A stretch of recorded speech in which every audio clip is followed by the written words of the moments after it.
Yan sətin sahəsi 72 olan düzgün dördbucaqlı prizmanın diaqonal kəsiyini tapın. Düzgün dördbucaqlı prizmada ucunun oturacağı kvadratdır. Yəni burada A və A ilə işarə etsək, hündürlüyü isə B ilə işarə etsək, yan sətin sahəsi olacaqdır. Deməli, oturacağın perimetri P oturacaq bərabərdir 4A-ya və S yan da bərabərdir. P oturacaq vurulsun H, yəni 4A vurulsun B. Və diaqonal kəsiyi bizdən sahəsi tələb olunur. Diaqonal kəsiyini işarə etsək, deməli bu zaman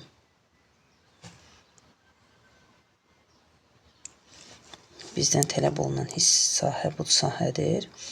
Və bu sahəni tapmaq üçün bizə lazımdır. Hündürlüyü bilirik, oturacağın diaqonalının uzunluğu. Oturacağın isə kvadrat olduğu üçün diaqonalı olacaqdır A kök altında 2. Deməli, diaqonal kəsiyi S diaqonal kəsiyinin sahəsi bərabərdir A kök altında 2 vurulsun B.